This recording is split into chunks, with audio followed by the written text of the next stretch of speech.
პრობლემის შფოთვის ერთ-ერთი მიზეზი არის გაურკვევლობა, მომავლის გაურკვევლობა, რა თვალსაზრისით.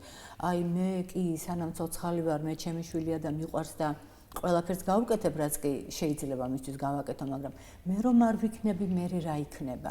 მე რა უნდა ქნას? მე რას მოახერხებს? და აი შფოთავენ იმაზე, რამდენად შეძლებს მათი შვილი დამოუკიდებლად ყოფნას მათ გარეშე. სოციალური მოდელის ამ ნაწილში წარმატებული შუშუმუპირის, საინტერესოდ განვითარებული ცხოვრების მქონე შუშუმუპირის დეფიციტი გვაქვს ჩვენ რეალურად ძალიან ცოტა, ვინც მოახერხა გარღვიოს ეს მოჯადოვებული წრე.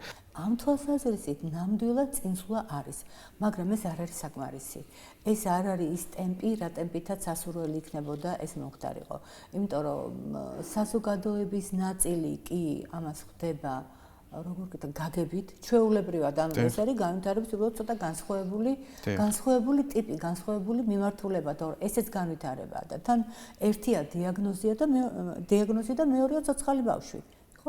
იმიტომ რომ ამ ბავშვს თავისი სურვილები აქვს, თავისი მოთხოვნილებები აქვს, მასაც ჭირდება სიყვარული, მასაც ტკივა ზოგჯერ და ბუნებრივია მშობლების პოზიციებიდან ისეთ დამოკიდებულება არის, ჩვეულებრივი შვილია მათი და უყვართ ცხადია, ხო?